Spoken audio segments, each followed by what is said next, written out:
Hey everybody, it's Erica. I wanted to come at you with a small cooking video. I mean, this is like nothing to run home to your mother with or anything, but I wanted to kind of show you one of my flatbreads that I'm going to make today. So I have my naan bread right here. I haven't done anything to it. I haven't pre-cooked it. Not sure if you have to. But anyways, I went ahead and just have it here on my plate plain. I cooked myself up some chicken. I just wanted to show you what I have. It's in the air fryer. I put some Italian seasoning, onion powder, garlic powder, and that's about it. I didn't add any oil or anything like that. And I cooked it in my air fryer for about, because it was really thick, I put it in for 20 minutes initially, 400, and then I put it back in for another like 8 minutes on 400. But anyways, this is the chicken. I have cut it up and set it aside here. On this flatbread, I am going to add simply some pesto. Now, this is from Aldi, so I'm just gonna add a little bit of pesto on here, just spread it. How else am I gonna add it, right? I've never really enjoyed pesto, I have to say, but I had a sandwich at Starbucks. It was on ciabatta bread. It was pesto, chicken, and bacon.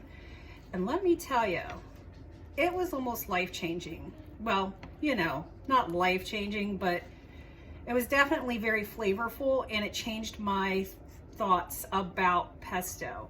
So I am going to add just a small layer, not very much. And so there you go. It's full of pesto. Now for toppings, I'm going to use up the rest of my bacon bits. I think I got these, oh, it's Member's Mark. I got these from Sam's. I'm going to put all of this on top of the flatbread. I don't know, do I want to use the rest? I mean, our little does go a long way, but I don't want to put just like a tablespoon or teaspoon back in my fridge. All right, so there is that. All right, so the next thing, and I'm layering mine. You can layer yours however you want. I don't really have any kind of method to it. So I'm going to put some of my garden fresh tomatoes. These are not Italian tomatoes or anything like that. These are just regular garden tomatoes. I actually don't remember what ones my husband grew. I know that we tend to grow heirlooms and a few just typical kinds. So that's pretty much I have. And I just covered it. I mean, they shrink up in the oven. And I love tomatoes. So there's my tomatoes. And then I'm going to add some red chopped onion. You can put whatever, shallots. You can pre-cook these and add them together.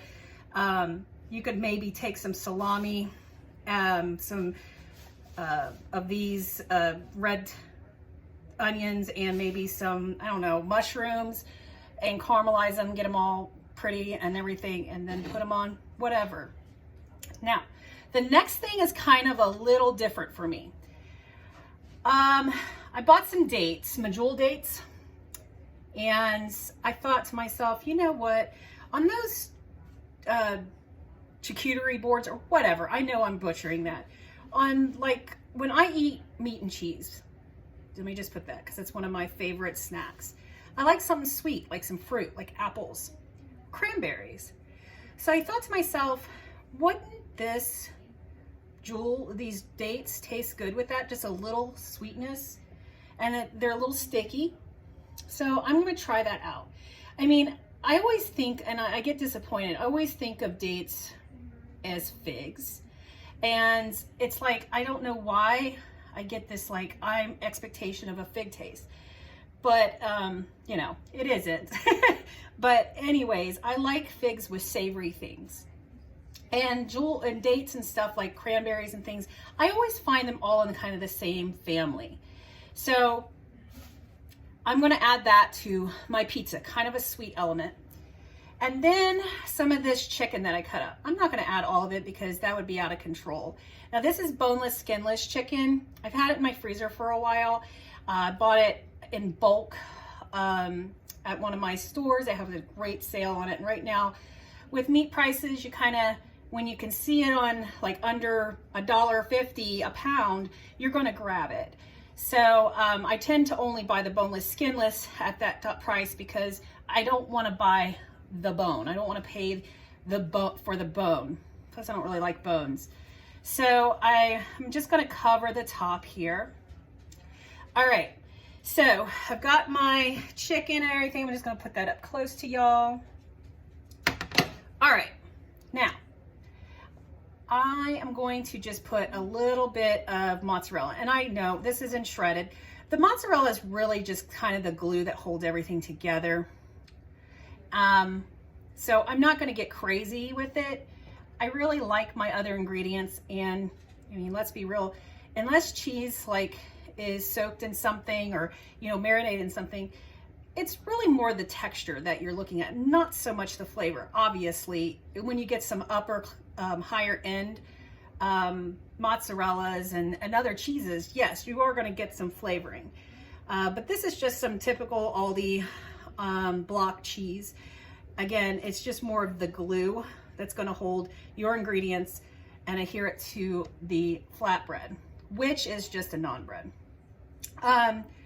So I'm just going to put it here and there, tuck it here and there, because I have a feeling that since I didn't shred it, it's just kind of going to clump together. All right, so there you go. And I think I'm going to add one last thing, and this is maybe a sin. Maybe I should add it after it's cooked. This has become my very, very favorite oil, and it's a dipping, it's more of a very flavorful kind of, you're eating it with bread kind of oil. It's not just, you know, cooking.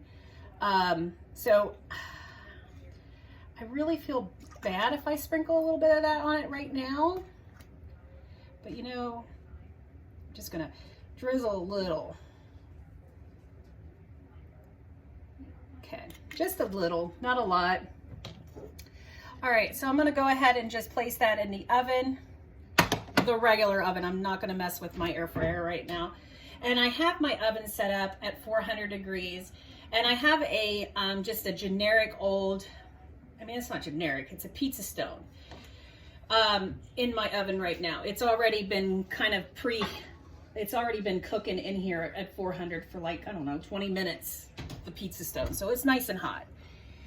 All right, y'all. So I'm gonna come back with the finished product. Hey guys, I'm back. So this is the finished product from the oven, 400 for close to 10 minutes.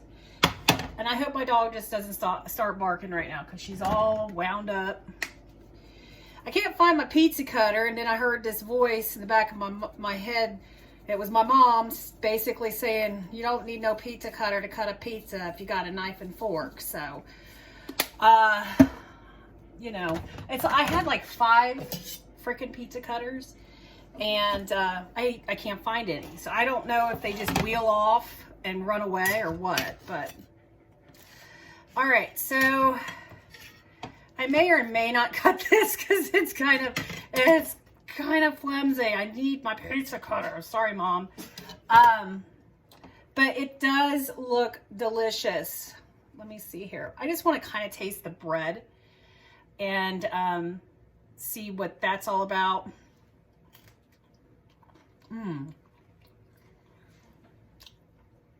That is super good. I love that. Let me try.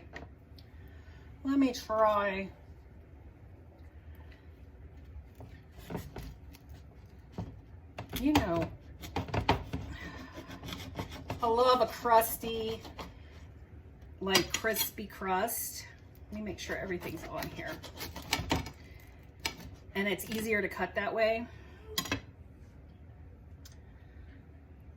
I kind of just wanted to make sure that the crust had a lot of flavor in it first, so I didn't add any extra oils or anything. So there's my bite.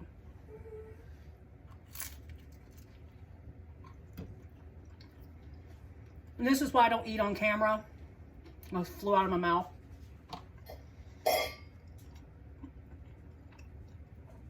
This tastes really good. I just got it with every ingredient, the dates, the cheese, of course, the pesto, a little bit of that oil that I added. I added Italian seasoning right after I took it out of the oven. A little bit of this cheese and some of the chicken and tomato and onion. And man, it is good. That crust is really crispy. Yeah. I'd say this is a winner. Winner chicken pizza dinner. That was really, really corny, right? Anywho, I'm like rolling my eyes. I'm annoyed with myself. So this was my flatbread. I don't know, you know, you could pretty much do whatever you want with a flatbread pizza or whatever, any kind of pizza, whatever you want. I personally, I've experimented. I love pizza. It's my favorite thing. I like, if you don't have naan bread, you can use tortillas if you have tortillas. You know, it's flexible. And you can make it fattening. You can make it healthy. You can make it whatever you want. And that's what's wonderful. You don't even have to stick with warm. You can do cold. You can do dessert pizzas, fruit pizzas, veggie pizzas. You got it. You know, I don't have to go into it. Pinterest is full of them. But, you know, I like to, one of the things about having pizza is that you can literally use whatever you want as ingredients. You don't have to have pepperoni in the house. You don't have to have any of that normal ingredients. You can just put, you know, salad fixings and stuff on it. Whatever you like. And yeah, I mean, honestly, this is a pretty good pizza. I like the sweetness from the dates. I thought that would add, and because they just get sweeter when they're cooked. So I really appreciate you guys stopping by. And, you know, I really do love cooking. It does make me happy. And it is something that I do really, really enjoy. I go through spurts, though, where I just don't want to do anything. And that's typical, you know, especially if you don't keep a tidy house all the time. I mean, lately I've been working on getting a job, and then having some health issues to boot, and then getting kind of like overwhelmed and depressed. And I got to live my life, and I got to be happy, and I got to take baby steps every single day. Goals, set my own little personal goals. It doesn't have to be big ones. You know, I could go on and on and on. I overwhelm myself with these humongous plans and ideas every single day. And I know I have to have baby steps. Well, that's it, you guys. Thank you so much for dropping by. And you guys have a wonderful week. Please like, subscribe, and share. Bye.